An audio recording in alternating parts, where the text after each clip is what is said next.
synthesize it from my own mind. What you're saying is that through... Sorry, and I still haven't finished what I wanted to say about forgiveness. But yeah, you say what you're saying. My bad to interject. No, I was going on for a long time, so yeah. Okay, so you're saying that there's been a chain of abuse, right? That abuse started obviously with the horrors and the crimes of like colonialism, apartheid, etc. This impacted first, let's say, the male in the household, whether he's working in the mines or in the gardens, wherever he's like being pulled in as... It was made to. Also, let's call it what it is. Let's call it what it is. It's psychological warfare. These things didn't happen by mistake.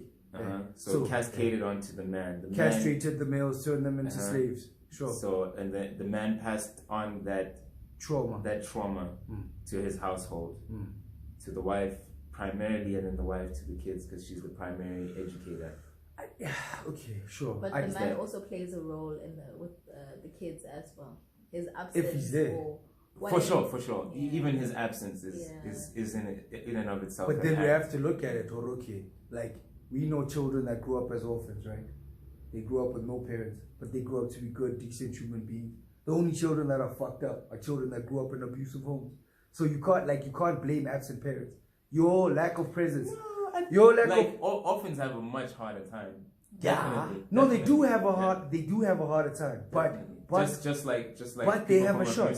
Homes have a harder time. No, it's not the same. What I'm saying is, it's like, I hear what you guys are saying, man. Or you can't blame the absent fathers, but you can keep doing that, but it's not going to get us closer to the solution. The solution is what happens in the home every night. It's not what happened once or what's not happening. It's what's happening. The fact that your father's not there is something that's not happening. But the fact that your mother's abusing you because she's a narcissist, that is happening. So you can't blame your absent father when your mother is here abusing you every day.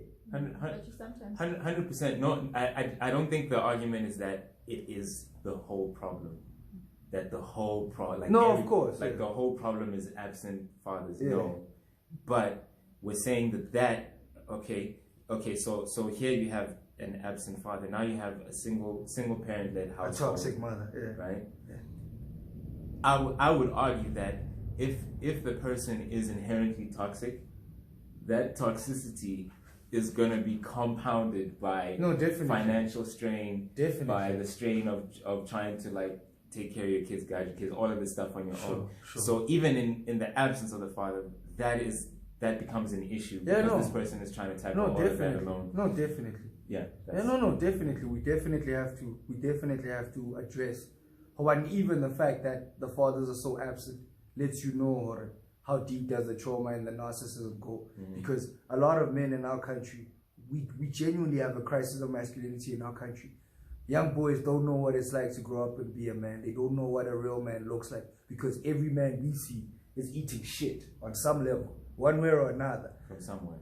Exactly. Even if you're balling and you're a blesser, to young niggas that don't have shit, that have never had pussy, you look like you're balling. But to real niggas, old niggas that know a pussy is free, you look like a punk.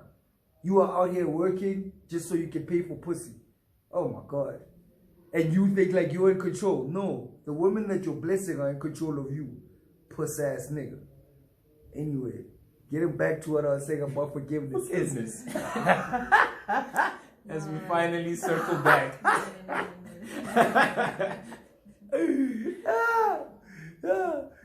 So getting back to forgiveness, the question is, how do you forgive someone who's not even saying sorry? How do you forgive someone who's not even asking for forgiveness, who's not repenting, who's not acting like anything is wrong? It's the same conversation you and I were having, that those same toxic moms will call their partners dogs, right?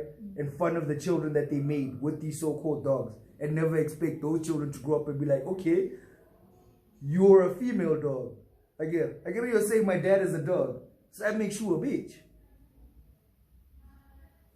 And that's another form of narcissistic abuse, because that's exactly what happens now, is white people will kill disrupt the lives of, harass black people for years and years. And then the first time a black person defends themselves, now we have the stereotype of being the violent ones. It's the same thing. You can call children's fathers dogs for years. The day that they grow up and call you a bitch, now they're the wrong ones.